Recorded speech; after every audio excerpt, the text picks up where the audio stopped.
ಮುಖದಲ್ಲಿ ಮೆಲಾಸ್ಮಾ ಆಗಿದ್ರೆ ಅದು ಅವ್ರು ಹೇಳ್ತಾ ಇರೋದು ಗರ್ಭಕೋಶ ತೆಗೆಯೋಕೆ ಮುಂಚೆಯಿಂದ ಇತ್ತು ಸರ್, ಗರ್ಭಕೋಶ ತೆಗೆದ್ಮೇಲೆ ಜಾಸ್ತಿ ಆಗಿದೆ ಅಂತ.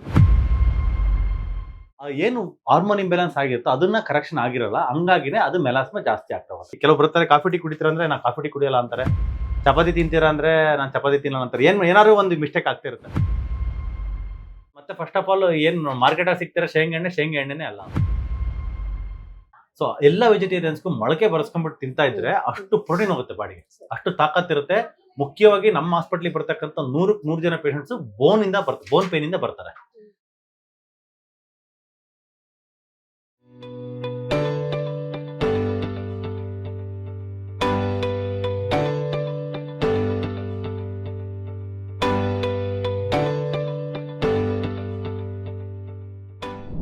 ಮುಖದಲ್ಲಿ ಮೆಲಾಸ್ಮಾ ಆಗಿದ್ರೆ ಅದು ಅವ್ರು ಹೇಳ್ತಾ ಇರೋದು ಗರ್ಭಕೋಶ ತೆಗೆಯೋಕೆ ಮುಂಚೆಯಿಂದ ಇತ್ತು ಸರ್, ಗರ್ಭಕೋಶ ತೆಗೆದ್ಮೇಲೆ ಜಾಸ್ತಿ ಆಗಿದೆ ಅಂತ. ಕರೆಕ್ಟ್. ಯಾಕಂದ್ರೆ ಗರ್ಭಕೋಶ ತೆಗೆಯೋಕ್ಕಿಂತ ಮುಂಚೆನೆ ಆಲ್ರೆಡಿ ಹಾರ್ಮೋನ್ ಇಂಬ್ಯಾಲೆನ್ಸ್ ಬಾಡಿನಲ್ಲಿ ಆಗಿರುತ್ತೆ. ಈಸ್ಟ್ರೋಜನ್ ಡಾಮಿನೆಂಟ್ ಆಗಿರುತ್ತೆ ಬಾಡಿ. ಆಗನೇ ಅದು ಬಾಡಿಲಿ ಅದು ಫೈಬ್ರಾಯ್ಡ್ ಅಥವಾ ಬೇರೆ ಬಲ್ಕ್ ಯೂಟ್ರಸ್ ಆ ಥರ ಆಗುತ್ತೆ. ಆಗ ಬ್ಲೀಡಿಂಗ್ ಜಾಸ್ತಿ ಆಗುತ್ತೆ ಮಂತ್ಲಿ. ಆವಾಗ ಗರ್ಭಕೋಶ ತೆಗೆದ್ಬಿಡ್ತಾರೆ. ಬಟ್ ಏನು ಹಾರ್ಮೋನ್ ಇಂಬ್ಯಾಲೆನ್ಸ್ ಆಗಿರುತ್ತೋ ಅದನ್ನ ಕರೆಕ್ಷನ್ ಆಗಿರಲ್ಲ, ಹಂಗಾಗಿನೇ ಅದು ಮೆಲಾಸ್ಮಾ ಜಾಸ್ತಿ ಆಗ್ತಾ ಹೋಗುತ್ತೆ. ಅಂದ್ರೆ ಎಕ್ಸಿಸ್ಟಿಂಗ್ ಅಲ್ಲಿ ಇರುತ್ತೆ, ಅದು ಎಕ್ಸಿಸ್ಟಿಂಗ್ ಇರ್ತಕ್ಕಂಥದ್ದು ಇದಾಗುತ್ತೆ. ಮತ್ತೆ ಇವ್ರು ಹೇಳ್ತಕ್ಕಂಥದ್ದು ಮಂಡಿ ನೋವು 5 ವರ್ಷದಿಂದ ಇದೆ, ಬಟ್ ಗರ್ಭಕೋಶ ತೆಗೆದು 2 ವರ್ಷ ಆಗಿದೆ. ಮೊನ್ನೆ ತೆಗೆದ್ಮೇಲೆ ನೋವು ಜಾಸ್ತಿ ಆಗಿದೆ. ಮುಂಚೆನೂ ನೋವಿತ್ತು ಅಂತ. ಸೊ ಮುಂಚೆನೂ ಮೆಲಾಸ್ಮಾ ಇತ್ತು, ಪಿಗ್ಮೆಂಟೇಷನ್ ಇತ್ತು. ಸೊ ಅದೇ ಮುಂಚೆ ಇರ್ತಕ್ಕಂಥ ಹಾರ್ಮೋನ್ ಇಂಬ್ಯಾಲೆನ್ಸ್ಗೆ ಗರ್ಭಕೋಶದಲ್ಲೂ ಕೂಡ ಸಮಸ್ಯೆ ಇತ್ತು, ಹಾಗೆ ಕಂಟಿನ್ಯೂ ಆಗ್ತಾ ಇತ್ತು. ಸೊ ಒಂದ್ಸರಿ ಅದು ಗರ್ಭಕೋಶ ತೆಗೆದ ತಕ್ಷಣ ಬಾಡಿನಲ್ಲಿ ಇರ್ತಕ್ಕಂಥ ಹಾರ್ಮೋನ್ ಇಂಬ್ಯಾಲೆನ್ಸ್ ಸ್ಟಾರ್ಟ್ ಆಗ್ಬಿಟ್ಟು ಆಗ like her body has gone with increased melasma and increased pain, knee joint osteoarthritis and osteoporosis of the bones. So ಹಾಗಾಗಿ ಇವಾಗ ಇಲ್ಲಿ ಬಂದ್ಮೇಲೆ ಎಷ್ಟು ಕಡಿಮೆ ಆಗಿದೆ? 50% ಆಗಿದೆ ಸರ್, ಒಂದೇ ವಿಸಿಟ್ಗೆ. ಎಸ್, ಯಾಕಂದ್ರೆ ಇನ್ನು ಗರ್ಭಕೋಶದ ಓನ್ಲಿ 2 years ಮಾತ್ರ ಆಗಿರೋದ್ರಿಂದ ಅವ್ರ ಬಾಡಿ ಚೆನ್ನಾಗಿ ರೆಸ್ಪಾನ್ಸ್ ಮಾಡಿದೆ. ಮತ್ತೆ ಇರೋದು ಮೇನ್ಲಿ ಬಂದು vitamin D and vitamin B12 deficiency ಇದೆ. ಸೊ ನಾವು ಫಸ್ಟ್ ವಿಸಿಟ್ ಅಲ್ಲಿ ಬಂದಾಗ ಆಲ್ಮೋಸ್ಟ್ ಎಲ್ಲರಿಗೂ ಕೂಡ ವಿಟಮಿನ್ ಡಿ B12 ಡೆಫಿಷಿಯನ್ಸಿ ಇರುತ್ತೆ ಅಂತ ಅಂದ್ಕೊಂಡ್ಬಿಟ್ಟು ವಿಟಮಿನ್ ಡಿ ಇಂಜೆಕ್ಷನ್ಸ್ ಕೊಟ್ಟಿರ್ತೀವಿ. ಸೊ ಹಂಗಾಗಿ ಅವ್ರಿಗೆ 50% ಪೇನ್ ಕಡಿಮೆ ಆಗಿದೆ. ಬಟ್ ನಮ್ಮ ಉದ್ದೇಶ ಏನಂದ್ರೆ ಪೇನ್ ಕಡಿಮೆ ಆಗೋದಲ್ಲ ದೊಡ್ಡದು, ಕಡಿಮೆ ಆಗಿರ್ತಕ್ಕಂಥ ಪೇನ್ ವಾಪಸ್ ಬರಬಾರ್ದು. ಆ ತರ ನಾವು ಬಾಡಿನ ನರಿಶ್ಮೆಂಟ್ ಮಾಡಬೇಕು. ಟೆಂಪರರಿ ಏನೋ ಕಡಿಮೆ ಆಗ್ಬಿಟ್ಟು ಮತ್ತೆ ಅವ್ರು ಆಲ್ರೆಡಿ ಮುಂಚೆ ಇಂಜೆಕ್ಷನ್ ಹಾಕೊಂಡಿದ್ದಾರೆ ಅನ್ಕೊಂಡಿದ್ದೆ ಅಲ್ವಾ? ಯಾವಾಗ ಹಾಕ್ಸ್ಕೊಂಡಿದ್ರೆ? 1 ವರ್ಷ ಆಯ್ತು ಸರ್. 1 ವರ್ಷ ಆಯ್ತು. ಬಾಪೂಜಿ ಹಾಕ್ಸಿ 3 ವರ್ಷ ಆಯ್ತು ಸರ್. ಕಡಿಮೆ ಆಗಿಲ್ಲ ಅಂತ ಮತ್ತೆ ಹೋದ ವರ್ಷ ಒಂದ್ಸರಿ ಹಾಕ್ಸ್ಕೊಂಡು. ಓಕೆ. ಸೊ 2 ಸರಿ ಸ್ಟಿರಾಯ್ಡ್ ಇಂಜೆಕ್ಷನ್ ತಗೊಂಡಿದ್ದಾರೆ. ಸೊ ಮುಖ್ಯವಾಗಿ ನಾವು ಇವಾಗ ಅವ್ರು ಫೋಕಸ್ ಮಾಡೋದು ಬಂದು bone nourishment with all the trace minerals. 18 trace minerals ಕೊಟ್ಟು ಜಿಂಕ್, ಸೆಲೆನಿಯಂ ಅದೆಲ್ಲ ಕೊಟ್ಬಿಟ್ಟು ಆ ಟ್ರೇಸ್ ಮಿನರಲ್ಸ್ ಇಂದ ಬೋನ್ ಗಟ್ಟಿ ಮಾಡ್ತಾ ಇದೀವಿ. ಇನ್ನೊಂದು ಅವ್ರ ಬಾಡಿಗೆ ಬೇಕಾಗಿರ್ತಕ್ಕಂಥ ಪ್ರೋಟೀನ್, ಹೈ ಪ್ರೋಟೀನ್ ಮತ್ತೆ ವೆಜಿಟೇರಿಯನ್ ಆಗಿರುತ್ತೆ, ಸ್ವಲ್ಪ ಪ್ರೋಟೀನ್ ಇಂಟೇಕ್ ಕಡಿಮೆ ಆಗಿದೆ. ಹೆಸರು ಕಾಳು, ಕಡಲೆಕಾಳು, ಮೆಂತ್ಯಕಾಳು, ಶೇಂಗಾ ಬೀಜ ಮತ್ತೆ ಬಾದಾಮಿ, ವಾಲ್ನಟ್, ಪಿಸ್ತಾ, ಗೋಡಂಬಿ ಎಲ್ಲಾನು ಪ್ರೋಟೀನ್ ಜಾಸ್ತಿ. ಅವೆಲ್ಲಾನು ದಿನ ಸೇವನೆ ಮಾಡ್ತಾರೆ. ಎಲ್ಲಾನು 4 ಕಾಳು ಇಷ್ಟಿಷ್ಟು ತಿಂದ್ಬಿಟ್ರೆ 1 ಬಟ್ಲಿ 2 ಬಟ್ಲಿ ಎಲ್ಲಾನು ಅಷ್ಟೇ. ಎಲ್ಲ ನೆನೆ ಹಾಕ್ಬಿಡಿ, ಬೆಳಗ್ಗೆ ನೆನೆ ಹಾಕ್ಬಿಡಿ, ಸಾಯಂಕಾಲ ನಿಮ್ಗೆ ಯಾವಾಗ ತಿನ್ಬೇಕು ಅನ್ಸುತ್ತೆ ಅವೆಲ್ಲ ತಿನ್ನಿ. ಅವಾಗೇನು ಜಾಸ್ತಿ ಇನ್ಫ್ಲೂಯೆನ್ಸ್ ಬೇಕಾಗಲ್ಲ, ಬಿಕಾಸ್ ಹೈ ಪ್ರೋಟೀನ್ ಫುಡ್ ಅದು. ಆ ತರ ಮಾಡ್ತಾ ಹೋಗಿ. ಟಿಫನ್ ಬೇಡ, ಟಿಫನ್ ಬದಲಿಗೆ ಬೇಕಾದ್ರೆ ಇವನ್ನೇ ತಿನ್ಬೇಡಿ. ಇವನ್ನೇ ಈಗ ಶೇಂಗಾ ಬೀಜ ಇವನ್ನೆಲ್ಲ ಬೇಯಿಸ್ಕೊಂಡ್ಬಿಟ್ಟು ಕಡಲೆಕಾಳು. ಕೊಲೆಸ್ಟ್ರಾಲ್ ಜಾಸ್ತಿ ಇದೆ, ಬಟ್ ಕೊಲೆಸ್ಟ್ರಾಲ್ ಜಾಸ್ತಿ ಆಗಿರೋದು ಯಾವ್ದ್ರಿಂದ ಹೇಳ್ರಿ? ನೀವು ಯೂಸ್ ಮಾಡಿದಂತ ಸಕ್ಕರೆ, ಬೆಲ್ಲ, ಹಾಲು, ಮುಂಚೆ ಹರ್ಬಲೈಫ್ ತಗೊಂತಿದ್ವಿ ನಾವು. 2 ವರ್ಷ ಹರ್ಬಲೈಫ್ ತಗೊಂಡ್ವಿ. ಅಲ್ಲ, ಇವಾಗ ನೀವು ಕಾಫಿ ಟೀ ಅಂತ ತಗೊಂತಿದ್ರಾ? ಚಪಾತಿ ತಗೊಂತಿದ್ರಾ? ಚಪಾತಿ ತಗೊಂಡ್ವಿ. ಉಪ್ಪಿಟ್ಟು ತಗೊಂತ ಇದ್ರಾ? ಆಯಿಲ್ ಯಾವ್ದು ಯೂಸ್ ಮಾಡಿದ್ ಮನೇಲಿ? ಆಯಿಲ್ ಶೇಂಗಾ ಎಣ್ಣೆ ಯೂಸ್ ಮಾಡ್ತಿದ್ವಿ ಸರ್. ಅದೇ ಶೇಂಗಾ ಎಣ್ಣೆ ಮೇನ್ಲಿ ಬಂದು seed oils they have high level triglycerides ಜಾಸ್ತಿ ಆಗಕ್ಕೆ ಮೇನ್ ರೀಸನ್ ಅದೇ. ಏನ್ ಗೊತ್ತಾ, ನಮ್ಮ ಪೇಷಂಟ್ಸ್ ಸ್ನೇಹಿತರೆ ಇನ್ನೊಂದು ನಾನು ಹೇಳೋದೇನಂದ್ರೆ, ಈ ಒಂದು 9-10 ಐಟಮ್ಸ್ ಫುಡ್ ಎಲ್ಲಾನು ಅವಾಯ್ಡ್ ಮಾಡಬೇಕು. ಒಂದು ಬಕೆಟ್ ಅಲ್ಲಿ 1 ಓಲ ಆದ್ರೂ ನೀರ್ ಖಾಲಿ ಆಗುತ್ತೆ, 10 ಓಲ ಆದ್ರೂ ನೀರ್ ಖಾಲಿ ಆಗುತ್ತೆ, ಬಾಡಿ ಡ್ರೈನ್ ಆಗುತ್ತೆ. ಸೊ ಅದೇ ತರನೇ ಮೇಡಮ್ ಕಾಫಿ ಟೀ, ಕೆಲವು ಬರ್ತಾರೆ ಕಾಫಿ ಟೀ ಕುಡಿತೀರ ಅಂದ್ರೆ ನಾನು ಕಾಫಿ ಟೀ ಕುಡಿಯಲ್ಲ ಅಂತಾರೆ, ಚಪಾತಿ ತಿಂತೀರಾ ಅಂದ್ರೆ ನಾನು ಚಪಾತಿ ತಿನ್ನಲ್ಲ ಅಂತಾರೆ. ಏನಾದ್ರು ಒಂದು ಮಿಸ್ಟೇಕ್ ಆಗ್ತಿರುತ್ತಲ್ಲಿ. ಒಂದ ರಿಫೈಂಡ್ ಆಯಿಲ್ ಯೂಸ್ ಮಾಡ್ತಿರ್ತಾರೆ, ಅಥವಾ ಅವ್ರ ಬಾಡಿಗೆ ಅಪೋಸಿಟ್ ಆಗಿರ್ತಕ್ಕಂಥ ಯಾವ್ದಾರ ಒಂದು ಯೂಸ್ ಮಾಡ್ತಾ ಇರ್ತಾರೆ. ನಾನು ಬೆಲ್ಲ ಮಾತ್ರ ಯೂಸ್ ಮಾಡ್ತೀನಿ ಅಂತಾರೆ, ಬೆಲ್ಲ 100% ಸೇಫ್ ಅಂಡ್ ಹೆಲ್ತಿ ಅಂತ ಅಂದ್ಕೊಂಡ್ಬಿಟ್ಟಿರ್ತಾರೆ. ಈ ತರ ಏನಾಗುತ್ತೆ, ನಾರ್ಮಲ್ ಆಗಿ ನೋವು ಇಲ್ಲದೆ ಇರುವಾಗ ಆತರ ಜೀವನ ಮಾಡ್ಕೊಂಡು ಹೋಗೋದು ಓಕೆ. ಬಟ್ ಒಂದ್ಸರಿ ಬಾಡಿ ಅಷ್ಟಪುರಿಸ್ಗೆ ಹೋಗಿ ಆರ್ಥರೈಟಿಸ್ ಆಗಿ ಇನ್ಫ್ಲಮೇಷನ್ ಆಗಿ ಪೇನ್ ಜಾಸ್ತಿ ಆಗುವಾಗ ನಾವು ಬಾಡಿಗೆ ಏನಿರುತ್ತೆ ಅದನ್ನ ಮಾತ್ರ ಕೊಡಬೇಕು, ಬಾಡಿಗೆ ಏನಿಲ್ಲೋ ಅದನ್ನ ಕೊಡಕ್ ಹೋಗ್ಬಾರ್ದು. ಸೊ ಅದನ್ನ ಯಾಕಂದ್ರೆ we want to live pain free life and medicine free life. ಅದಕ್ಕೆ ಬಾಡಿ ಬೇಕಾಗಿರ್ತಕ್ಕಂಥ ಒಂದು 3 to 6 months ವರೆಗೂ ಬೇಕಾಗಿರ್ತಕ್ಕಂಥ ನರಿಶ್ಮೆಂಟ್ ಎಲ್ಲ ಕೊಟ್ಬಿಟ್ಟು ವಿಟಮಿನ್ಸ್ ಅದೆಲ್ಲ ಆಮೇಲೆ ನಮ್ಮ ಆಹಾರದಲ್ಲಿ ಅದನ್ನ ಚೇಂಜ್ ಮಾಡ್ಕೊಂಡು ಕಂಟಿನ್ಯೂ ಮಾಡ್ಕೊಂಡು ಹೋಗ್ಬೇಕು. ದಿನ ತಿನ್ನಿ, ಏನ್ ಹೇಳಿದ್ನಲ್ಲ ಹೈ ಪ್ರೋಟೀನ್ ದಿನ ಯೂಸ್ ಮಾಡ್ತಾ ಹೋಗಿ. ಮತ್ತೆ ಯಾವ್ದು ನೆನ್ಸ್ಕೊಂಡೇ ತಿನ್ಬೇಕು, ಯಾವ್ದಾದ್ರು ನೆನ್ಸ್ಕೊಂಡೇ ತಿನ್ಬೇಕು. ಇಲ್ಲ ಸರ್, ಕೊಲೆಸ್ಟ್ರಾಲ್ ಜಾಸ್ತಿ ಇದೆ. ಕೊಲೆಸ್ಟ್ರಾಲ್ಗೂ ಅದಕ್ಕೂ ಸಂಬಂಧನೇ ಇಲ್ಲ. ಯಾರು ಹೇಳಿರಿ ಕೊಲೆಸ್ಟ್ರಾಲ್ ಇದೆ? ನೀವು ಯೂಸ್ ಮಾಡ್ತಿದ್ದ ಶೇಂಗಾ ಆಯಿಲ್ ಇದೆಯಲ್ಲ, ಅದರಿಂದ ಕೊಲೆಸ್ಟ್ರಾಲ್ ಬರ್ತಾ ಇತ್ತು. ಶೇಂಗಾದಲ್ಲಿ ಕೊಲೆಸ್ಟ್ರಾಲ್ ಬರಲ್ಲ, ಯಾಕಂದ್ರೆ ಅದು ಎಲ್ಲ ಓಲಾಗಿ ತಗೊಂತಿದ್ರ ನೀವು. ಅದನ್ನ ಶೇಂಗಾನ ಓಲಾಗಿ ತಿಂತಾ ಇದ್ರು, ಓಲನ್ ಸೋಲಾಗಿ ತಿಂತಾ ಇದ್ರು. ನಾಟ್ ಜಸ್ಟ್ ಲೈಕ್ ಅದರಿಂದ ಎಕ್ಸ್ಟ್ರಾಕ್ಟ್ ಮಾಡ್ಬಿಟ್ಟು ಅದನ್ನ ಮತ್ತೆ ಹಸುಗಾಗ್ತಾರೆ, ಅದ್ರಲ್ಲಿ ಸಾರಾಂಶ ಇರೋದನ್ನ ಹಸುಗಾಗ್ತಾರೆ, ಇಂಡಿ ತರ ಮಾಡ್ಬಿಟ್ಟು ಆ ಆಯಿಲ್ ಮಾತ್ರ ನಾವು ತಗೊಂತೀವಿ, ಸೀಡ್ ಆಯಿಲ್. ಸೊ ಅದಕ್ಕೆ ನೀವು ಸಪ್ರೇಟ್ ಆಗಿ ತಗೊಳೋದು ಬೇರೆ. ಮತ್ತೆ ಫಸ್ಟ್ ಆಫ್ ಆಲ್ ಏನ್ ಮಾರ್ಕೆಟ್ ಆಗಿ ಸಿಗ್ತಾರೆ ಶೇಂಗಾ ಎಣ್ಣೆನೇ ಅಲ್ಲ ಅದು. ಸೊ ಹಂಗಾಗಿ ಇದನ್ನ ನಾವು ಈ ತರ ಡಯಟ್ ಮೇಲೆ ಫೋಕಸ್ ಮಾಡ್ತಾ ಹೋಗೋಣ. ಇಲ್ಲ ಸರ್, ಅದು ಕಾಳುಗಳು ಹೇಳಿದ್ರಲ್ಲ, ಅದು ಬೇಯಿಸ್ಕೊಂಡು ತಿಂದ್ರು ನಡೆಯುತ್ತೆ, ಹಸಿದಾದ್ರೂ ನಡೆಯುತ್ತೆ, ಹೆಂಗ್ ಬೇಕಾದ್ರೆ ನೀವು ಯಾವ ತರ ಕನ್ವೀನಿಯಂಟ್ ಆ ತರ ಮಾಡಿ. ಬಟ್ ನೆನೆ ಹಾಕಿ ಫಸ್ಟ್ ಒಂದ್ 6 ಅವರ್ ನೆನೆ ಹಾಕ್ಬಿಟ್ಟು ಆಮೇಲೆ ಏನ್ ಮಾಡಿರಿ, ಯಾಕೆ ಹಂಗೆ ಡೈರೆಕ್ಟ್ ತಿನ್ನೋದ್ಕಿಂತ ನೆನೆ ಹಾಕೊಂಡು ತಿಂದ ಅದ್ರಿಗೆ ಕೆಮಿಕಲ್ಸ್, ಫೈಟೋ ಕೆಮಿಕಲ್ಸ್ ಅದೆಲ್ಲ ರಿಲೀಸ್ ಆಗಿ ಆಚೆ ಬರುತ್ತೆ. ಆ ನೀರ್ನ ಬಿಸಾಕ್ಬಿಟ್ಟು ಇದನ್ನ ಮಾತ್ರ ಈ ತರ ಮಾಡ್ತಾರೆ. ಇನ್ನೂ ಬೆಸ್ಟ್ ಅಂದ್ರೆ ಒಂದು 6 ಅವರ್ ನೆನೆ ಹಾಕ್ಬಿಟ್ಟು ಮೊಳಕೆ ಕಟ್ಟಬೇಕು. 3 ದಿನದಲ್ಲಿ ಮೊಳಕೆ ಬರುತ್ತೆ. ಮೊಳಕೆ ಬಂದಿರೋದನ್ನ ತಿಂದ್ರೆ ಆಲ್ ವೆಜಿಟೇರಿಯನ್, ಮೊಳಕೆ ಬಂದಿರೋದನ್ನ ಬೇಯಿಸ್ಕೊಳ್ಳಿ, ತೊಂದರೆ ಇಲ್ಲ. ಮೊಳಕೆ ಬಂದಿರೋದನ್ನ ಬೇಯಿಸ್ಕೊಳ್ಳಿ. ಸೊ ಎಲ್ಲ ವೆಜಿಟೇರಿಯನ್ಸ್ಗೂ ಮೊಳಕೆ ಬರೆಸ್ಕೊಂಡ್ಬಿಟ್ಟು ತಿಂತಾ ಇದ್ರೆ ಅಷ್ಟು ಪ್ರೋಟೀನ್ ಹೋಗುತ್ತೆ ಬಾಡಿಗೆ, ಅಷ್ಟು ತಾಕತ್ತಿರುತ್ತೆ. ಮುಖ್ಯವಾಗಿ ನಮ್ಮ ಹಾಸ್ಪಿಟ್ಲಿಗೆ ಬರ್ತಕ್ಕಂಥ 100 ಜನ ಪೇಷಂಟ್ಸ್ ಬೋನ್ ಪೇನ್ ಇಂದ ಬರ್ತಾರೆ. ಸೊ ಆ ಬೋನ್ ಪೇನ್ ಎಲ್ಲಾನು ಸರಿ ಆಗ್ಬೇಕಂದ್ರೆ ನಮ್ಗೆ ಹೈ ಪ್ರೋಟೀನ್ ಕೊಡ್ಬೇಕು. ಎಲ್ಲ ವೆಜಿಟೇರಿಯನ್ಸ್ ಇವನ್ನ ಎವ್ರಿ ಡೇ ತಿನ್ಲೇಬೇಕು. ನಮ್ಮ ಬಾಡಿಗೆ ಇವಾಗ ನೀವು 70 kg ಇದ್ದೀರ ಅಂದ್ರೆ 70 ಗ್ರಾಮ್ ಪ್ರೋಟೀನ್ ಬೇಕು ನಿಮಗೆ ಒಂದಿನಿಗೆ. ಅಟ್ಲೀಸ್ಟ್ 70 ಗ್ರಾಮ್ ಪ್ರೋಟೀನ್ ಎಲ್ಲಿಂದ ಬರುತ್ತೆ? ಯಾವ ಒಂಚೂರು ಅನ್ನ, ಒಂಚೂರು ರಸಮ್, ಒಂಚೂರು ಮುದ್ದೆ, ತರಕಾರಿ ಇಷ್ಟೇ ತಿನ್ಕೊಂಡ್ಬಿಟ್ಟು ಬರೋದೇ ಇಲ್ಲ. ಹಂಗಾಗಿ ಬೋನ್ ವೀಕ್ ಆಗ್ತಾ ಹೋಗುತ್ತೆ. ಈ ಪ್ರೋಟೀನ್ ಬೇಕಾಗಿರೋದು ನಮ್ಮ ದೇಹಕ್ಕೆ ಈ ಒಂದ್ ಹೇಳಿನಲ್ಲ ಕಾಳುಗಳು, ಪಲ್ಸಸ್ ಇವನ್ನೆಲ್ಲ ತಗೊಳ್ಳೋದ್ರಿಂದ ಪ್ರೋಟೀನ್ ಜಾಸ್ತಿ ಆಗ್ತಾ ಹೋಗುತ್ತೆ. ಸೊ ಅದೇ ತರ ಎವ್ರಿ ಡೇ ಯೂಸ್ ಮಾಡ್ತಾ ಹೋಗಿ 50% ಕಡಿಮೆ ಆಗಿರೋದು we are very happy about the progress. But ನಮ್ಗೆ ವಾಪಸ್ ಬಂದಾಗ IV ಡ್ರಿಪ್ ಕೊಡ್ತೀನಿ, ಕಿಲೇಷನ್ ಒಂದು ಕಂಟಿನ್ಯೂ ಮಾಡ್ಕೊಳ್ಳಿ, ಒಂದು 10 ಡ್ರಿಪ್ಸ್. ಆಮೇಲೆ ಹಾರ್ಮೋನ್ ಸಪ್ಲಿಮೆಂಟ್ಸ್ ಬರ್ಕೊಡ್ತೀನಿ ಅಮೆಝಾನ್ ಅಲ್ಲಿ, ಅದೊಂದು 3 months ಯೂಸ್ ಮಾಡಿ. ಒಂದು 3 months ಕರೆಕ್ಟಾಗಿ ಟ್ರೀಟ್ಮೆಂಟ್ ತಗೊಂಡು ಆಮೇಲೆ ಎಲ್ಲ ಸ್ಟಾಪ್ ಮಾಡೋಣ. ಎವ್ರಿ ಇಯರ್ ಅದು ಅಮೆಝಾನ್ ಮಾತ್ರ 3 months ತಗೊಳ್ತಾ ಹೋಗುತ್ತೆ. ಹಿಂಗೆ ಮೇಂಟೈನ್ ಆಗ್ತಾ ಹೋಗುತ್ತೆ ಬೋನ್. ಆಮೇಲೆ ಇದನ್ನು ಹೋಗ್ಬಿಡುತ್ತೆ, ಮೆಲಾಸ್ಮಾ ಪಿಗ್ಮೆಂಟೇಷನ್ ಹೋಗ್ಬಿಡುತ್ತೆ. ಓಕೆನಾ ಸರ್? ಇನ್ನು ಸರ್ ಫ್ರೂಟ್ ಅದೇಂತ ಬೇಡ, ಫ್ಯಾಟಿ ಲಿವರ್ ಇದೆ, ಸೊ ಕೊಲೆಸ್ಟ್ರಾಲ್ ಇದೆ. ಸೊ ಹಂಗಾಗಿ ನಾವು ಫ್ರೂಟ್ಸ್ ಅಂದ್ರೆ ಎಲ್ಲ ಫ್ರಕ್ಟೋಸ್ ಇರ್ತಕ್ಕಂಥ ಅಂಶಗಳು ಅವಾಯ್ಡ್ ಮಾಡೋಣ. ಫ್ರಕ್ಟೋಸ್ ಇರ್ತಕ್ಕಂಥ ಎಲ್ಲ ಅಂಶಗಳು ಬಂದು ಫ್ರೂಟ್ಸ್ ಯಾವ್ದು ಬೇಡ. ಫ್ರೂಟ್ಸು, ಡ್ರೈ ಫ್ರೂಟ್ಸು, ಕಲ್ಸಕ್ಕರೆ, ಜೇನುತುಪ್ಪ ಮತ್ತೆ ಸಕ್ಕರೆ, ಬೆಲ್ಲ ಯಾವ್ದು ಬೇಡ. ಹಂಗೆ ನಿಮ್ಗೆ ಸ್ವೀಟ್ ಬೇಕಂತಂದ್ರೆ ಮಾಂಗ್ ಫ್ರೂಟ್ ಪೌಡರ್ ಅಂತ ಬರ್ಕೊಟ್ರಿಂದ ಅದನ್ನ ಯೂಸ್ ಮಾಡಿ.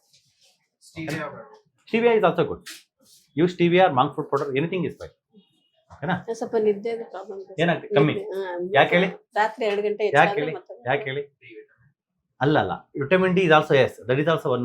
ಇನ್ನೊಂದು ಬಂದು ಹಾರ್ಮೋನ್ ಕೊರತೆ ಆಗಿದೆ ಬಾಡಿಲಿ, ಪ್ರೊಜೆಸ್ಟರಾನ್ ಹಾರ್ಮೋನ್ ಕೊರತೆ ಆಗಿದೆ. ಸೊ ಇವಾಗ ಅದಕ್ಕೆ ನಾನು ಪ್ರೊಜೆಸ್ಟರಾನ್ ಹಾರ್ಮೋನ್ ಸಪ್ಲಿಮೆಂಟ್ ಕೊಡ್ತಾ ಇದ್ದೀನಿ. ಅಮೆಝಾನ್ ಅಲ್ಲಿ ತಗೊಳ್ತಿರಲ್ಲ ಅದೇನೆ. ಅದು ಮುಂಚೆ ಥೈರಾಯ್ಡ್ ಇತ್ತು ಸರ್, ಇವಾಗ ಅದೇ ಥೈರಾಯ್ಡ್ ಅಲ್ಲ, ಥೈರಾಯ್ಡ್ ಬೇರೆ, ಇದು ಬೇರೆ. ಪ್ರೊಜೆಸ್ಟರಾನ್ ಹಾರ್ಮೋನ್ ಸಪ್ಲಿಮೆಂಟ್ ಕೊರತೆ ಬೇರೆ. ಇದನ್ನ ನೀವು ಯೂಸ್ ಮಾಡಿದ್ರೆ ಇನ್ನೊಂದು ಒಂದು 3-4 ಡೇಸ್ ಯೂಸ್ ಮಾಡ್ಬಿಟ್ರೆ ಆಮೇಲೆ ಹೆಂಗ್ ಮಲ್ಕೊಂತೀರ ಅಂದ್ರೆ ಮಗು ತರ ಮಲ್ಕೊಂತೀರಾ. ಲೈಫ್ ಟೈಮ್ ನಾನು ಅನ್ಸ್ಕೊಂತೀರಾ ಅಪ್ಪ ಹೆಂಗ್ ನಿದ್ದೆ ಬರ್ತಾ ಇದೆ. ಸ್ಲೀಪಿಂಗ್ ಪಿಲ್ ಅಲ್ಲ, is not a sleeping pill. But ಇದರಿಂದ ನಿಮಗೆ ತುಂಬಾ ಬೆನಿಫಿಟ್ ಆಗುತ್ತೆ. ಪ್ರೊಜೆಸ್ಟರಾನ್ ನಾರ್ಮಲ್ ಆಗ್ತಾ ನಿಮ್ ಮೂಡ್ ಸ್ವಿಂಗ್ಸ್ ಕಮ್ಮಿ ಆಗುತ್ತೆ. ಫಸ್ಟ್ ಅವಾಗ ನಿಮ್ಮನ್ನ ಬೈತಾರಲ್ಲ ಅದು ಹೋಗ್ಬಿಡುತ್ತೆ, ಸುಮ್ಮನೆ ಸಿಟಿಗಳದ್ದು ಹೋಗುತ್ತೆ. ಆಮೇಲೆ ಮುಖ್ಯವಾಗಿ ಸ್ಲೀಪು, ಮೈಂಡ್ ಕಾಮ್ ಆಗ್ಬಿಡುತ್ತೆ, ಸ್ಲೀಪ್ ಇಶ್ಯೂ ಸರಿ ಆಗುತ್ತೆ, ಮತ್ತೆ ಹೆಂಗ್ ಆಗ್ತೀರಾ.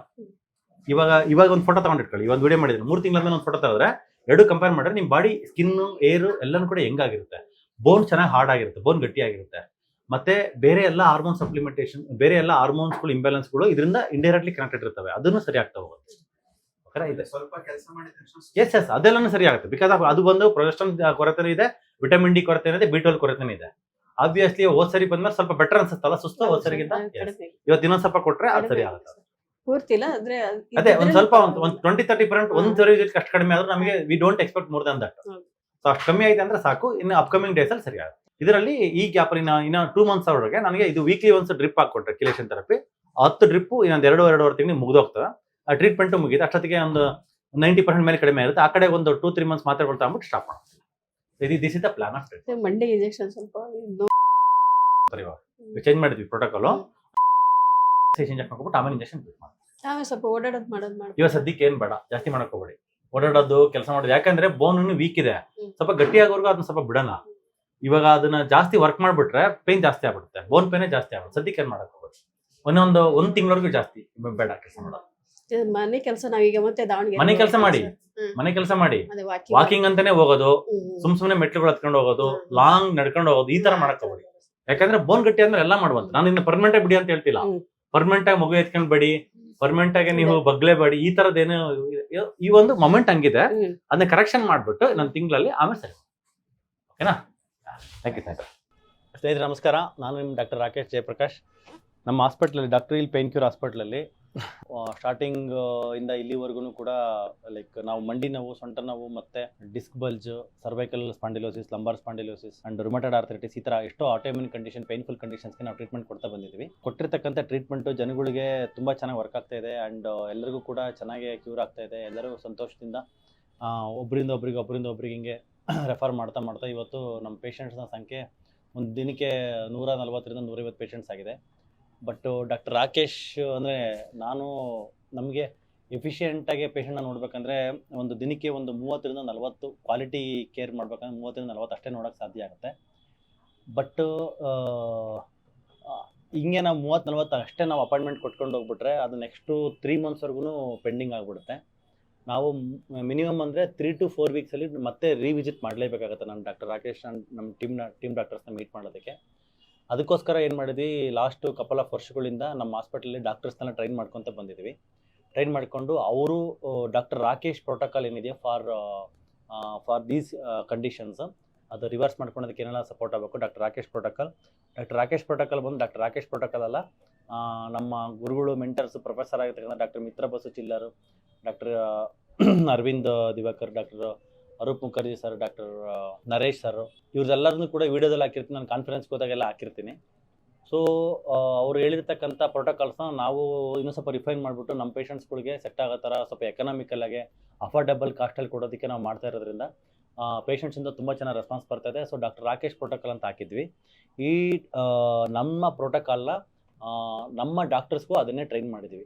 ನಮ್ಮಲ್ಲಿರ್ತಕ್ಕಂಥ ಎಲ್ಲ ಡಾಕ್ಟರ್ಸ್ಗೂ ಟ್ರೈನ್ ಮಾಡಿದ್ವಿ. ನಮ್ಮ ಹಾಸ್ಪಿಟ್ಲಿಗೆ ಹೊಸದಾಗಿ ಒಂದು ಕಪಲ್ ಆಫ್ ಮಂತ್ಸಿಂದ 2 ಡಾಕ್ಟರ್ನ ಹೈರ್ ಮಾಡಿದ್ವಿ. ಅವರು MBBS ಮಾಡಿದ್ದಾರೆ, ಮತ್ತು ಫಂಕ್ಷನಲ್ ಮೆಡಿಸಿನ್ ಕೋರ್ಸಸ್ಸು ಮತ್ತು ಇಂಟಗ್ರೇಟೆಡ್ ಮೆಡಿಸಿನ್ ಕೋರ್ಸಸ್ ಎಲ್ಲ ಮಾಡಿದ್ದಾರೆ.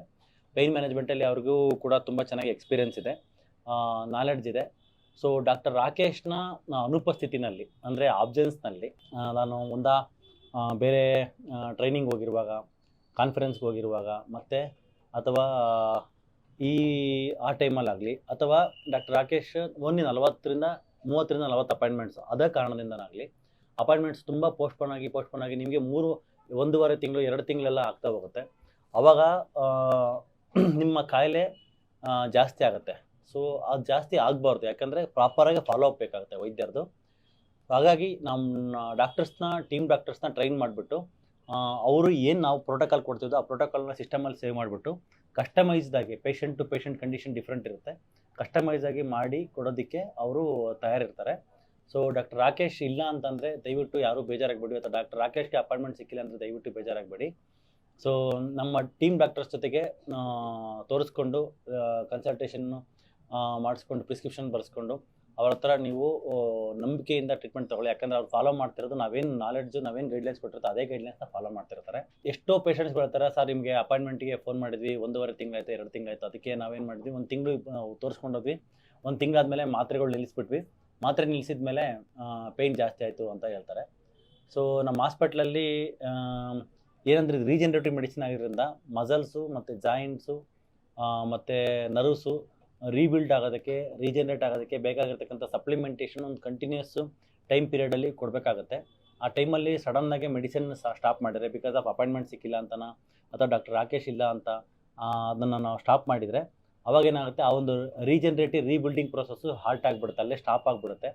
ಆವಾಗ ನೀವು ಅಷ್ಟು ದುಡ್ಡು ಖರ್ಚು ಮಾಡಿರೋದು ಕೂಡ ಸುಮ್ಮನೆ ವ್ಯರ್ಥವಾಗಿಬಿಡುತ್ತೆ. ಅದು ಆಗಬಾರ್ದು. ಯಾಕೆಂದರೆ ಇಡೀ ಕರ್ನಾಟಕದ ಜನತೆ ನಮ್ಮ ಹಾಸ್ಪಿಟಲ್ನ ನಂಬ್ಕೊಂಡು ಬರ್ತಾಯಿದ್ದೀರಾ. ಡಾಕ್ಟರ್ ರಾಕೇಶ್ ಮತ್ತು doctor hill hospital, pain cure hospital ನಂಬ್ಕೊಂಡು ಬರ್ತಾಯಿದ್ದೀರಾ. ಬಂದಿರೋದಕ್ಕೆ ನಿಮ್ಗೆ ಒಳ್ಳೇದಾಗಬೇಕು, ನೀವು ಖರ್ಚು ಮಾಡಿರ್ತಕ್ಕಂಥ ದುಡ್ಡಿಗೆ ನ್ಯಾಯ ಸಿಗಬೇಕು ಅಂತ ಒಂದು ಉದ್ದೇಶದಿಂದ ನಾವು ಡಾಕ್ಟರ್ಸ್ನ ಇನ್ನೂ ಚೆನ್ನಾಗಿ ಟ್ರೈನ್ ಮಾಡಿ, ಇನ್ನೂ ಚೆನ್ನಾಗಿ ಅವ್ರನ್ನ ರೆಡಿ ಮಾಡಿದ್ದೀವಿ. ಸೊ ಯಾರೂ ಕೂಡ ಮನಸ್ಸಿನಲ್ಲಿ ಏನೂ ಅಂದ್ಕೊಳ್ದಂಗೆ ಡಾಕ್ಟರ್ ರಾಕೇಶ್ ಇಲ್ಲ ಅಂತ ಅಂದ ತಕ್ಷಣ ಡಾಕ್ಟರ್ ರಾಕೇಶೇ ಬೇಕು ಅಂತ ಜಗಳ ಮಾಡಿದೆ. ದಯವಿಟ್ಟು ನಾನು ನಿಮಗೆ ಮನದಾಳದಿಂದ ಹೃದಯಪೂರ್ವಕ ಕಳಕಳಿಯಿಂದ ಮನವಿ ಮಾಡ್ಕೊಳ್ತಾ ಇದ್ದೀನಿ. ಡಾಕ್ಟರ್ ರಾಕೇಶ್ ಇಲ್ಲ ಅಂತಂದರೆ ನೀವು ಮಾನಸಿಕವಾಗಿ ಒಂಥರ ಖಿನ್ನತೆಗೆ ಹೋಗೋ ಥರನೇ ಆಗುತ್ತೆ ಇಲ್ಲಿ ಪೇಷಂಟ್ಸು. ಯಾಕಂದ್ರೆ ನಂಬ್ಕೊಂಡು ಬಂದಿರ್ತಾರೆ ಅಷ್ಟು ದೂರದಿಂದ, ಅಪಾಯಿಂಟ್ಮೆಂಟ್ ಸಿಕ್ಕಿಲ್ಲ ಅಂತ ಅಂದ್ರೂ ಹಂಗೆ ಆಗುತ್ತೆ. ಅದು ಇನ್ನೂ ಮನಸ್ಸಿಗೆ ಇನ್ನೂ ದುಃಖ ಕೊಡುತ್ತೆ. ಸೊ ಆ ದುಃಖ ಪಡ್ಕೊಂಡಂಗೆ ಧೈರ್ಯವಾಗಿ ನಂಬಿಕೆಯಿಂದ ನಮ್ಮ doctor heal hospital, pain cure hospital ಇರತಕ್ಕಂಥ ಟೀಮ್ ಡಾಕ್ಟರ್ಸ್ ಹತ್ರ ಟ್ರೀಟ್ಮೆಂಟ್ ತಗೊಳ್ಳಿ. ಅವ್ರ ಟ್ರೀಟ್ಮೆಂಟ್ ಕೂಡ ಡಾಕ್ಟರ್ ರಾಕೇಶ್ ಟ್ರೀಟ್ಮೆಂಟ್ ಏನಿರುತ್ತೋ ಅದೇ ಸೇಮ್ ಟ್ರೀಟ್ಮೆಂಟ್ 100% ಸಿಮಿಲರ್ ಆಗಿರುತ್ತೆ. ಇಂಡಿವಿಜುವಲ್ ಪರ್ಸೆಪ್ಷನ್ನು ಮತ್ತೆ ಕಸ್ಟಮೈಸೇಷನ್ ಮತ್ತೆ ಪ್ರೋಟೋಕಾಲ್ಸ್ ಎಲ್ಲನೂ ಕೂಡ ಅದೇ ಪ್ರಕಾರನೇ ಹಾಕೊಂಡು ಹೋಗ್ತಾ ಇದೀವಿ ನಾವು. ಎಲ್ಲರಿಗೂ ರಿಸಲ್ಟ್ ಬರುತ್ತೆ.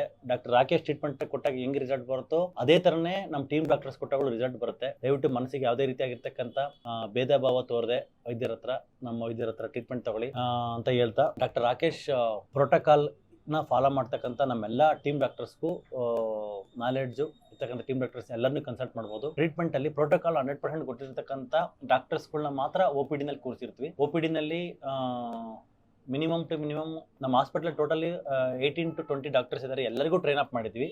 ಎಲ್ಲರಿಗೂ ಅವ್ರದೇ ಒಂದು ಟ್ರೈನ್ ಅಪ್ ಮಾಡಿದ ಅಷ್ಟೇ ಅಲ್ಲದೆ ಟೆಸ್ಟ್ಸ್ ಮಾಡಿಬಿಟ್ಟು ಅವ್ರಿಗೆ ಎಕ್ಸಾಮ್ಸ್ ಮಾಡಿಬಿಟ್ಟು ಅದನ್ನ ನಾಲೆಡ್ಜ್ ರೀವೆರಿಫೈ ಮಾಡಿ ಅವ್ರಿಗೆ ರಿಗರಸ್ ಟ್ರೈನಿಂಗ್ ಕೊಟ್ಟಿರ್ತೀವಿ. ಮಿನಿಮಮ್ 3 to 4 months ವರೆಗೂ ರಿಗರಸ್ ಟ್ರೈನಿಂಗ್ ಕೊಟ್ಟು ಅವ್ರು ಒನ್ಸ್ ರೆಡಿ ಆಗಿದ್ರೆ, ಅವ್ರಿಗೆ ಮೆಚುರಿಟಿ ಚೆನ್ನಾಗಿದೆ, ಪಕ್ವವಾಗಿದ್ದಾರೆ ಅವ್ರ ನಾಲೆಡ್ಜ್ ಅಂತ ಅನ್ನುವಾಗಲೇ ಅವ್ರನ್ನ ಪೇಷಂಟ್ ಕನ್ಸಲ್ಟ್ ಮಾಡೋಕ್ಕೆ, ಪೇಷಂಟ್ನ ಟಚ್ ಮಾಡೋಕ್ಕೆ ಮತ್ತೆ ಎಕ್ಸಾಮಿನೇಷನ್ ಮಾಡೋಕ್ಕೆ ಅವ್ರನ್ನ ನಾವು ಅಲೋ ಮಾಡ್ತೀವಿ. ಯಾಕಂದ್ರೆ ಕ್ವಾಲಿಟಿ ಪ್ರಿಸೀಡ್ಸ್ ಕ್ಯೂರ್ ಅಂತ ನಾವು ಅರ್ಥ ಮಾಡೋದು, ಅಂಡ್ ಕೇರಿಂಗ್ ಪ್ರಿಸೀಡ್ಸ್ ಕ್ಯೂರ್ ಅಂತ. ನಾವು ಪ್ರಾಪರ್ ಇರ್ತಕ್ಕಂಥ ಕೇರ್ ಕೊಡ್ತಕ್ಕಂಥ ಡಾಕ್ಟ್ರಿಗೆ ನಾಲೆಡ್ಜ್ ಅಷ್ಟೇ ಅಲ್ಲ, ಆ ಒಂದು ಎಂಪತಿನೂ ಇರಬೇಕು. ಎಂಪತಿ ಇರಬೇಕು, ಆ ಒಂದು ಕ್ವಾಲಿಟಿ ಆಫ್ ಫೀಲಿಂಗ್ ಇರಬೇಕು, ಆ ಒಂದು ಹೀಲಿಂಗ್ ಟಚ್ ಇರಬೇಕು. ಅದರಲ್ಲೇನೆ ಪೇಷಂಟ್ಸ್ ವಾಸಿ ಆಗೋದು. Not just because of many degrees, not just because of more and more knowledge. Correct ಆಗಿರ್ತಕ್ಕಂಥ ಎಲ್ಲನೂ ಇರಬೇಕು, ನಾಲೆಡ್ಜ್ ಇರಬೇಕು ಕ್ಯೂರ್ ಆಗೋದಕ್ಕೆ, ಮತ್ತೆ ಆ ಒಂದು ಕೇರಿಂಗ್ ಆಟಿಟ್ಯೂಡ್ ಇರಬೇಕು, ಕ್ಯಾರೆಕ್ಟರ್ ಇರಬೇಕು, ಮತ್ತೆ ಒಂದು ಎಂಪತಿ ಇರಬೇಕು. ಇದೆಲ್ಲನೂ ಮಿಶ್ರಣವಾಗಿ ಬರುವಾಗಲೇ ವಾಸಿ ಆಗುತ್ತೆ. ಸೊ ಇದೆಲ್ಲನೂ ಕೂಡ ನಮ್ಮ ಇರ್ತಕ್ಕಂಥ ಡಾಕ್ಟರ್ಸ್ ನಾವು ಹೈರ್ ಮಾಡುವಾಗಲೇ ಅವ್ರದ್ದು ಕ್ಯಾರೆಕ್ಟರ್, ಆಟಿಟ್ಯೂಡ್, ಬಿಹೇವಿಯರ್ ನೋಡ್ಬಿಟ್ಟೆ ನಾವು ಹೈರ್ ಮಾಡಿರ್ತೀವಿ. ನಾಲೆಡ್ಜ್ ನೋಡಿ ಹೈರ್ ಮಾಡಿರ್ತೀವಿ. ಸರ್ಟಿಫಿಕೇಶನ್ಸ್ ಏನೇನು ಮಾಡಿದ್ರೆ ಅಂತ ಅದ್ರ ಜೊತೆಗೆ ನಮ್ಮ ಪೇಷಂಟ್ ನ ಡೀಲ್ ಮಾಡೋದಕ್ಕೆ ಒಂದು 3 to 4 months ಚೆನ್ನಾಗಿ ಟ್ರೈನಿಂಗ್ ಕೊಟ್ಬಿಟ್ಟು, ಆ ಟ್ರೈನಿಂಗ್ ಮಾಡಿದ್ಮೇಲೆ ಎಕ್ಸಾಮ್ ಬರೆಸ್ಬಿಟ್ಟು ಅವರೆಲ್ಲ ನಾಲೆಡ್ಜು, ಮೆಚುರಿಟಿ ಕರೆಕ್ಟ್ ಆಗಿದೆ, ಎಲ್ಲನೂ internal and heartful dealing with patient ಇದೆಲ್ಲ ಕರೆಕ್ಟ್ ಆಗಿದೆ ಅಂತ ನಮಗೆ ಅನ್ಸಿದ ಮೇಲೆ ಅವ್ರನ್ನ ಪೇಷಂಟ್ ಬಿಡ್ತೀವಿ. ಸೊ ಹಂಗಾಗಿ they are equally competent as doctor Rakesh. So ದಯವಿಟ್ಟು ಏನು ಅಂದ್ಕೊಳ್ಳದೆ ಟ್ರೀಟ್ಮೆಂಟ್ ತಗೊಳ್ಳಿ ಅವ್ರ ಹತ್ರ. ಸೊ ನಮ್ಮಲ್ಲಿ ಒಂದು ಲಾಸ್ಟ್ ಕಪಲ್ ಆಫ್ ಮಂತ್ಸ್ ಅಲ್ಲಿ ಹೈರ್ ಮಾಡಿರ್ತಕ್ಕಂಥ MBBS ಮಾಡಿ ಇಂಟಗ್ರೇಟೆಡ್ ಮೆಡಿಸಿನ್ ಕೋರ್ಸ್ ಮಾಡಿರ್ತಕ್ಕಂಥ ಇಬ್ರು ಡಾಕ್ಟರ್ಗಳು, ಇನ್ನೊಂದಿಬ್ರು ಇದ್ದಾರೆ ಬಂದಿಲ್ಲ. ಸೊ ಅವ್ರನ್ನ ನಾವು ಇಂಟ್ರೊಡ್ಯೂಸ್ ಮಾಡ್ತಾ ಇದ್ದೀನಿ. ಅವ್ರನ್ನ ಇಂಟ್ರೊಡ್ಯೂಸ್ ಮಾಡಿ ನಿಮ್ಗೆ ಅವ್ರ ಪರಿಚಯ ಮಾಡಿಸ್ತೀನಿ. ನೆಕ್ಸ್ಟ್ ಟೈಮ್ ಬರುವಾಗ ದಯವಿಟ್ಟು ನಾನು ಡಾಕ್ಟರ್ ರಾಕೇಶ್ ಇಲ್ಲ ಅಂದ್ರೆ ಅವ್ರು ಇದ್ದಾರೆ ಅಂದ್ರೆ ಅವರೆಲ್ಲ ಯಾರೇ ಇದ್ದಾರೆ ಅಂದ್ರೆ ಟ್ರೀಟ್ಮೆಂಟ್ ತಗೊಳ್ಳಿ. They are equally competent. ಮಾತಾಡ್ತಾನೆ ಅವ್ರನ್ನ. ಮೇಡಮ್ ನಮಸ್ಕಾರ. ಎಲ್ರಿಗೂ ನಮಸ್ಕಾರ. ನನ್ನ ಹೆಸರು ದೀಕ್ಷಿತಾ ಅಂತ. Have been practising integrated medicine and functional and regenerative medicine.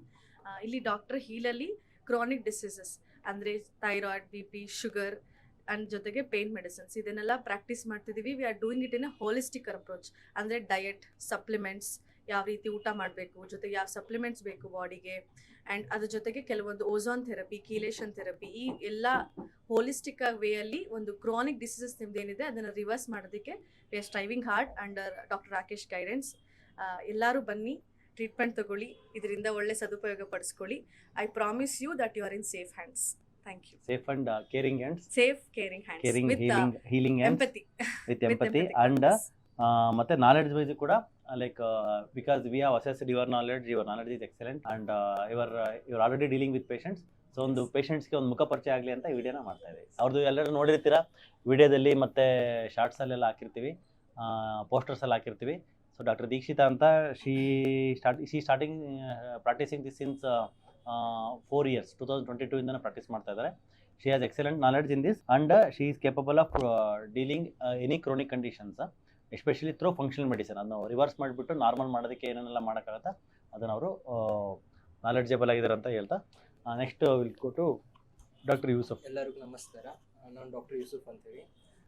ಇಲ್ಲಿ ಕ್ಲಿನಿಕ್ನಲ್ಲಿ most of the root cause find ಮಾಡ್ತೀವಿ. ಜಸ್ಟ್ ಸಿಂಪ್ಟಮ್ಯಾಟಿಕ್ಲಿ ಟ್ರೀಟ್ ಮಾಡೋದಿಲ್ಲ. ಭಾಳಷ್ಟು ಡಾಕ್ಟರ್ಸು ಸಿಂಪ್ಟಮ್ಯಾಟಿಕ್ಲಿ ಟ್ರೀಟ್ ಮಾಡಿ ಕಳಿಸ್ತಾರೆ. ನರ್ವ್ ಪೇನ್ ಇತ್ತು ಜಸ್ಟ್ ನರ್ವ್ ಪೇನಿಗೆ ಮೆಡಿಸಿನ್ಸ್ ಕೊಟ್ಟು ಕಳಿಸ್ತಾರೆ. ನಾವು ಅದು ಯಾಕೆ ಕಾಸ್ ಏನಿದೆ, ಬಾಡಿನಲ್ಲಿ ಭಾಳಷ್ಟು ಚೇಂಜಸ್ ಇರ್ತವೆ, ಟಾಕ್ಸಿಕ್ ಎಲಿಮೆಂಟ್ಸ್ ಇರ್ತವೆ, ಅದೆಲ್ಲ ನೋಡ್ಕೊಂಡು ರೂಟ್ ಕಾಸ್ ಫೈಂಡ್ ಮಾಡೋಕ್ಕೆ ಟ್ರೀಟ್ ಮಾಡ್ತಿರೋದು. ಡಾಕ್ಟರ್ಸ್ ರಾಕೇಶ್ ಸರ್ದು ಗೈಡೆನ್ಸ್ ಚೆನ್ನಾಗಿದೆ. ಅವರು ಟ್ರೀಟ್ಮೆಂಟ್ ಪ್ರೋಟೋಕಾಲ್ ಹೇಗಿದೆ ಅಂಥೇಳಿ ಅದೇ ಚೆನ್ನಾಗಿ ಫಾಲೋ ಮಾಡ್ತಿರೋದು. ಎಲ್ಲರೂ ಇಲ್ಲಿ ಬರ್ರಿ, ನಿಮಗೆ ಡೆಫಿನೆಟ್ಲಿ ಒಂದು ಕ್ಯೂರ್ ಆಗ್ತದೆ. Sir thank you sir. So doctor Yusuf is also practicing this integrated medicine since many years. So ಅವರು ನಾವು ಸ್ಟಾರ್ಟಿಂಗಲ್ಲಿ ಇಂಟರ್ವ್ಯೂ ತೊಗೊಂಡಾಗ ಎಷ್ಟೊಂದು ಜನ ಡಾಕ್ಟರ್ಸ್ನ ರಿಜೆಕ್ಟ್ ಮಾಡಿದ್ವಿ ಬಿಕಾಸ್ ಆಫ್ ಒಂದು ಎಂಪತಿ ಆ್ಯಂಡ್ ಆ ಒಂದು ನಾಲೆಡ್ಜ್ ಇಲ್ಲ ಅಂತ. But we have selected many doctors. ಅದರಲ್ಲಿ ಇವರಿಬ್ಬರು ವೆರಿ ಪ್ರಾಮಿನೆಂಟ್ ಡಾಕ್ಟರ್ಸು. ಸೊ ಹಂಗಾಗಿ ಅವ್ರ ನಾಲೆಡ್ಜ್ ಚೆನ್ನಾಗಿದೆ. ಮತ್ತು ನಾಲೆಡ್ಜಲ್ಲಿ ಪೇಷಂಟ್ ಎಕ್ಸ್ಪೀರಿಯೆನ್ಸು, ಅವ್ರದ್ದು ಪೇಷಂಟ್ ಫೀಡ್ಬ್ಯಾಕು ತುಂಬ ಚೆನ್ನಾಗಿದೆ. ಎಷ್ಟೋ ಜನ ಪೇಷಂಟ್ಸ್ಗಳು ಇವ್ರ ಹತ್ರ ನಾನು ಇಲ್ಲದೆ ಇರುವಾಗ ಇವ್ರ ಹತ್ರ ಟ್ರೀಟ್ಮೆಂಟ್ ತೊಗೊಂಡು ಹೋಗಿದ್ದಾರೆ. ಮತ್ತು ನಾವು ಅವ್ರಿಗೆ ಫೀಡ್ಬ್ಯಾಕ್ ಕಾಲ್ಸ್ ಮಾಡಿ ಪೇಷಂಟ್ಗೆ ಕೇಳಿದಾಗ ಟ್ರೀಟ್ಮೆಂಟ್ ಆಗಿದೆಯಲ್ಲ ಹೆಂಗೆ ಅಂತ ಕೇಳಿದಾಗ ಅವರು ನಮಗೆ ಚೆನ್ನಾಗಿದೆ, ಬೆಟರ್ ಡಾಕ್ಟರ್ಸು ನಮ್ಮ ಚೆನ್ನಾಗಿ ಹೀಲ್ ಮಾಡಿದ್ದಾರೆ ಅಂತಲೇ ಹೇಳ್ತಾರೆ. ಮತ್ತು ಇನ್ನೊಂದು ಬಂದು ನಾವು ಅವರು ಸೆಕೆಂಡ್ ಟೈಮ್ ಅಂದರೆ ಈಗ patients second visit third visit ಬಂದಿರ್ತಾರೆ, ಆ ಟೈಮಲ್ಲಿ ನಾನು ಇರೋದಿಲ್ಲ. ಸೊ ನೆಕ್ಸ್ಟ್ ವಿಸಿಟಲ್ಲಿ ಪೇಷಂಟ್ಸ್ ಬಂದಾಗ ನಾನು ಇರ್ತೀನಿ. Patients compare to previous last ಟೈಮಿಗೆ ಕಂಪೇರ್ ಮಾಡಿದ್ರೆ ಹೆಂಗಿದೆ ಅಂತಂದರೆ ಚೆನ್ನಾಗಿ ಕಡಿಮೆ ಆಗಿದೆ, ಪೇಯ್ನ್ ಕಡಿಮೆ ಆಗಿದೆ ಅಂತ ಹೇಳ್ತಾರೆ. ಮತ್ತು ಕೂಡ percentage of improvement previous compare ಮಾಡಿದ್ರೆ ಲಾಸ್ಟ್ ವಿಸಿಟಲ್ಲಿ ಚೆನ್ನಾಗಿ ಇನ್ನೂ ಇಂಪ್ರೂವ್ಮೆಂಟ್ ಆಗಿರ್ತಾರೆ. ಯಾಕಂದರೆ ಆಗ್ತಕ್ಕಂಥ ಮೆಡಿಸನ್ಸು ಪೇಷಂಟ್ ಕೇಸ್ನ ಅನಲೈಸ್ ಮಾಡ್ತಕ್ಕಂಥ ರೀತಿ, ಬ್ಲಡ್ ಟೆಸ್ಟ್ ಇವ್ಯಾಲ್ಯೂಯೇಷನ್ ಮಾಡ್ತಕ್ಕಂಥದ್ದು, ಮತ್ತು ಕೊಟ್ಟಿರ್ತಕ್ಕಂಥ ರೆಫರೆನ್ಸ್ ರೇಂಜ್ಗೆ ಫಂಕ್ಷನಲ್ ರೇಂಜ್ ಏನಿದೆ ಅದಕ್ಕೆ ಸೆಟ್ ಮಾಡಿ ಅವ್ರನ್ನ ಪೇಷಂಟ್ಗೆ ನಾವು ಟ್ರೀಟ್ಮೆಂಟ್ ಆ ಒಂದು ಪ್ಯಾರಾಮೀಟರ್ಸ್ನ ಆ ಲೆವೆಲಿಗೆ ತರೋದ್ರಿಂದ ಪೇಷಂಟ್ ಆ್ಯಕ್ಚುಲಿ ರೆಸ್ಪಾನ್ಸ್ ಮಾಡ್ತಾರೆ. ಸೊ ಯಾವುದೇ ಪೇಯ್ನ್ಫುಲ್ ಕಂಡೀಷನ್ಸ್ ಆಗ್ಬೋದು ನಿಮಗೆ. ಆ ಪೇಯ್ನ್ಫುಲ್ ಕಂಡೀಷನ್ಸ್ ಯಾಕೆ ಬಂದಿರುತ್ತೆ? Because of chronic inflammation and because of like free radical damage which is happening in the body. So ಅದನ್ನು ನಾವು ನ್ಯೂಟ್ರಲೈಸ್ ಮಾಡಿ ಫ್ರೀ ರ್ಯಾಡಿಕಲ್ ಡ್ಯಾಮೇಜ್ ತಪ್ಪಿಸಿದ್ರೆ, ಅದನ್ನು ನಾವು ಇನ್ಫ್ಲಮೇಷನ್ನ ನಾವು ರೂಟ್ ಕಾಸ್ ತಪ್ಪಿಸ್ಬಿಟ್ಟು anti inflammatory supplementations like vitamin C, zinc, magnesium, vitamin K27, vitamin D plus ivermectin, ಇದನ್ನೆಲ್ಲ ನಾವು ಸಿರಶೇಪಪಿಡಿಸ್ ಇದನ್ನೆಲ್ಲ ನಾವು ಕೊಟ್ಕೊಂಡು ನಾರ್ಮಲ್ ಲೆವೆಲಿಗೆ ತಂದಿದ್ದೆ ಆದರೆ ಪೇಷಂಟು ಈಗ ಚೆನ್ನಾಗಿ ಎಕ್ಸಲೆಂಟಾಗಿ ರೆಸ್ಪಾನ್ಸ್ ಮಾಡ್ತಾರೆ. ಪೇಷಂಟ್ಗೆ ಪೇಯ್ನ್ ನ್ಯಾಚುರಲಿಗೆ 3-4 ವಿಸಿಟಲ್ಲಿ 80-90% ಕಡಿಮೆ ಆಯಿತು ಸರ್ ನಮಗೆ ಅಂತಂತಾರೆ. ಆಮೇಲಿಂದ ಅವ್ರ ಮನೆಗೆ ಹೋಗ್ಬಿಟ್ಟು ಆ ಸಪ್ಲಿಮೆಂಟ್ಸ್ನ ಒಂದು 2-3 ತಿಂಗಳು ತಗೊಂಡು ಕರೆಕ್ಟ್ ಡಯಟ್ ಮಾತ್ರ ಹಿಡಿಬೇಕು. ಯಾಕಂದರೆ ಇನ್ಫ್ಲಮೇಟ್ರಿ ಫುಡ್ ಮತ್ತೆ ತಗೊಳ್ಳೋ ಸ್ಟಾರ್ಟ್ ಮಾಡಿದ್ರೆ ಮತ್ತೆ ಕಾಯಿಲೆ ಬರುತ್ತೆ. ಸರ್ ಇದು ಪರ್ಮನೆಂಟ್ ಅಂತ ಹೇಳ್ತಿರೋದ? ಪರ್ಮನೆಂಟು ಅಂತ ಡೆಫಿನೆಟ್ಲಿ ಪರ್ಮನೆಂಟ್. ಯಾಕಂದರೆ ಫುಡ್ ಈಸ್ ಮೆಡಿಸಿನ್. ನಮ್ಮದು ಕೋರ್ ಪ್ರಿನ್ಸಿಪಲ್ ಬಂದು ಫುಡ್ ಈಸ್ ಮೆಡಿಸಿನ್. ಯಾಕಂದರೆ ದ ಫೌಂಡರ್ ಆಫ್ ಮೆಡಿಸನ್ ಬಂದು, ಫಾದರ್ ಆಫ್ ಮೆಡಿಸನ್ ಬಂದು ಹಿಪೋಕ್ರಟಿಸ್. ಅವ್ರು ಹೇಳಿರ್ತಕ್ಕಂಥದ್ದು let food be thy medicine ಅಂತಲೇ ಹೇಳಿರೋದು. ಸೊ ಫುಡ್ ಈಸ್ ಮೆಡಿಸನ್ ಅಲ್ಲಿಗೆ ಬರುತ್ತೆ. ನಮ್ಮ ಏನೋ ಮಾಡಿಬಿಟ್ಟು ನಮ್ಮ ದೇಹ ಕೆಡಿಸ್ಕೊಂಡಿರ್ತೀವಿ. ಆ ಕೆಡಿಸ್ಕೊಂಡಿರ್ತಕ್ಕಂಥ ದೇಹನ ನಾರ್ಮಲ್ಲಿಗೆ ತರೋದಕ್ಕೋಸ್ಕರ ಇಷ್ಟು ವಿಟಮಿನ್ಸು, ಇಷ್ಟು ಸಪ್ಲಿಮೆಂಟೇಷನ್ ಅದೆಲ್ಲ ಮಾಡಿಬಿಟ್ಟು ಆಮೇಲೆ ಫುಡ್ಡಲ್ಲಿ ಕರೆಕ್ಷನ್ ಮಾಡಿಕೊಂಡು ಆ ಫುಡ್ಡನ್ನ ಹಂಗೆ ಕಂಟಿನ್ಯೂ ಮಾಡ್ಕೊತ ಹೋಗೋಣ. ಆಮೇಲೆ ಇದು ಸಪ್ಲಿಮೆಂಟ್ಸ್ಗಳನ್ನ ಸ್ಟಾಪ್ ಮಾಡ್ಕೋಬೋದು. ಸಪ್ಲಿಮೆಂಟ್ಗಳನ್ನ ಸ್ಟಾಪ್ ಮಾಡಿಕೊಂಡು ಕೆಲವರಿಗೆ 6 ತಿಂಗಳಿಗೆ ಮಿನಿಮಮ್ ಡ್ಯಾಮೇಜ್ ಆಗಿದ್ರೆ 6 ತಿಂಗಳಿಗೆ ಆ ಮೆಡಿಸಿನ್ಸ್ ಎಲ್ಲ ನಿಲ್ಲಿಸ್ತೀವಿ. ಕೆಲವರಿಗೆ 3 ತಿಂಗಳಿಗೆ ನಿಲ್ಲಿಸ್ತೀವಿ. ಕೆಲವರಿಗೆ 1 ವರ್ಷದವರೆಗೂ ತಗೊಂಡು ಇವತ್ತೊಂದು ಅಜ್ಜಿ ಬಂದಿದ್ದರು. ಅವ್ರಿಗೆ ಆಲ್ಮೋಸ್ಟ್ 2024 ಜೂನಿಂದ ಟ್ರೀಟ್ಮೆಂಟ್ ಕೊಟ್ಟಿದ್ವಿ. Now she is 80% ರಿಕವರ್ಡು. ಸೊ ಅವ್ರಿಗೆ ಅವಾಗಿಂದನೂ ಸರ್ಜರಿ ಹೇಳ್ತಾನೆ ಇದ್ರು. ಬಟ್ ಅವ್ರಿಗೆ ಸರ್ಜರಿ ವಿಲ್ಲಿಂಗ್ ಇರಲ್ಲ. ಯಾಕಂದರೆ ಏಜ್ ಬಂದು 65 ಇಯರ್ಸ್ ಆಗಿತ್ತು. ಡಾಕ್ಟರ್ಸೇ ರಿಜೆಕ್ಟ್ ಮಾಡಿದ್ರು ಸರ್ಜರಿ ಬೇಡ ಅಂತ. ಸೊ ಬೇರೆ ಇಲ್ಲಿದೆ, there is no way out. So ಅವಾಗ ನಾವು ಅವ್ರಿಗೆ ಈ ಒಂದು functional medicine and integrated medicine, rejective medicine injections ಎಲ್ಲ ಸ್ಟಾರ್ಟ್ ಮಾಡಿದ್ಮೇಲೆ she has improved almost 80%. So ಈ ಥರ ನಾವು ಮಾಡ್ತಕ್ಕಂಥ ಒಂದು ಉದ್ದೇಶ ಇರುತ್ತೆ. So doctor Dikshita and doctor Yusuf ಇರ್ತಾರೆ. So they are excellent doctors who are practising doctor Rakesh protocol in doctor heal pencure hospital. So doctor Rakesh ಅಂತ ಏನು ನೀವು ನಂಬಿಕೆ ಇಟ್ಕೊಂಡು ಬರ್ತಿದ್ರು ಅದಕ್ಕೆ ನಾನು ಆಭಾರಿಯಾಗಿದ್ದೇನೆ.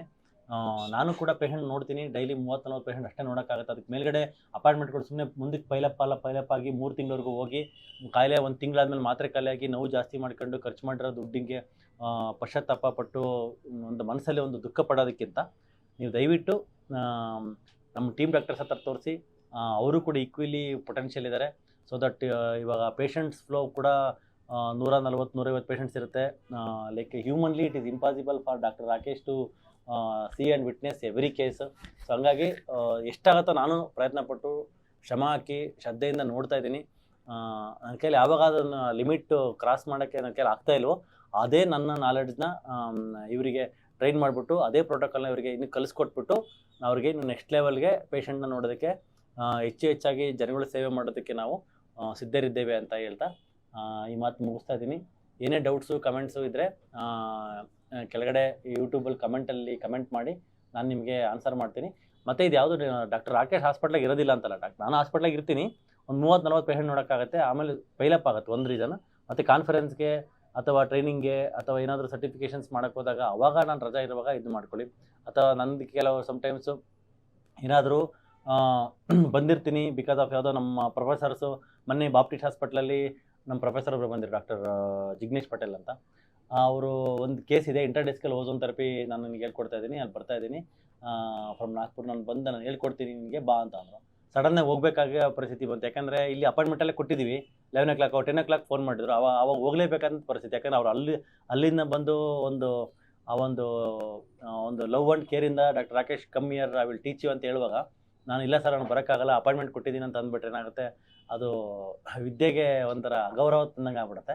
ವಿದ್ಯೆ ಹೇಳ್ಕೊಟ್ಟಿರ್ತಕ್ಕಂಥ ಗುರುಗಳಿಗೆ ನಾನು ಡಿಸ್ರೆಸ್ಪೆಕ್ಟಂಗೆ ಮಾಡ್ದಂಗೆ ಆಗ್ಬಿಡುತ್ತೆ. ಅದಕ್ಕೆ ಆಯ್ತು ಸರ್ ಐ ವಿಲ್ ಕಮ್ ಅಂತೇಳಿ ಸ್ವಲ್ಪ ಕೇಸ್ ಅಸಿಸ್ಟ್ ಮಾಡಿಬಿಟ್ಟು ಒಂದು 1.5 hour ಆಯಿತು OT ಒಳಗೆ ಹೋಗಿದ್ದು ಪ್ರಿಪೇರ್ ಮಾಡೋದೆಲ್ಲ ಮಾಡಿದ್ಮೇಲೆ. ಬಟ್ ಅಲ್ಲಿಂದ ಹೆಬ್ಬಾಳಿಂದ ಬರಬೇಕು, ಬರೋಷ್ಟೊತ್ತಿಗೆ ಆಲ್ರೆಡಿ 2-3 o'clock ಆಗಿತ್ತು. ಸೊ ಅಷ್ಟೊತ್ತಿಗೆ ಪೇಷಂಟ್ಸ್ ಎಲ್ಲ ಸ್ವಲ್ಪ ಬೇಜಾರಾಗಿದ್ರಿ. ಸೊ ಈ ಥರ ಏನಾದರೂ ಸಿಚುವೇಶನ್ಸ್ ಇದ್ದರೆ ದಯವಿಟ್ಟು ಮನಸ್ಸಲ್ಲಿಟ್ಕೊಂಡು ಕ್ಷಮೆ ಮಾಡಿ, ಸೊ ನಂಬಿಕೆಯಿಂದ ಟ್ರೀಟ್ಮೆಂಟ್ ತಗೊಳ್ಳಿ ಅಂತ ಹೇಳ್ತಾ ಈ ಒಂದು ಮಾತನ್ನು ಮುಗಿಸ್ತಾ ಇದ್ದೀನಿ. So wish you all the best doctor Dikshita, welcome, and doctor Yusuf wish you all the best. We will continue our support to heal and cure the patient pain. And ಇನ್ಮೇಲೆ ಏನಾದರೂ ಡಿಸ್ಕಷನ್ಸ್ ಇದ್ದರೆ, healthy discussions like different topic ಮೇಲೆ ಎಲ್ಲ ಟೈಮಲ್ಲೂ ಕೂಡ patient ಜೊತೆಗೆ ಮಾತಾಡೋದು ಅಷ್ಟೇ ಕನ್ವರ್ಸೇಷನ್ ಬರ್ತಾಯಿತ್ತು. ಇನ್ಮೇಲೆ ಡಾಕ್ಟರ್ಸ್ ಜೊತೆಗೆ ಒಂದು ಗ್ರೂಪ್ ಡಿಸ್ಕಷನ್ ಥರ ಮಾಡಿಬಿಟ್ಟು ನಿಮಗೆ ಇನ್ನೂ ಹೆಚ್ಚಿನ ನಾಲೆಡ್ಜು ಮತ್ತು ಅವೇರ್ನೆಸ್ನ ಕೊಡೋದಕ್ಕೆ ಶ್ರಮ ಮಾಡ್ತೀವಿ ಅಂತ ಹೇಳ್ತಾ ಈ ಮಾತನ್ನು ಮುಗಿಸ್ತಾ ಇದ್ದೀನಿ. Thank you.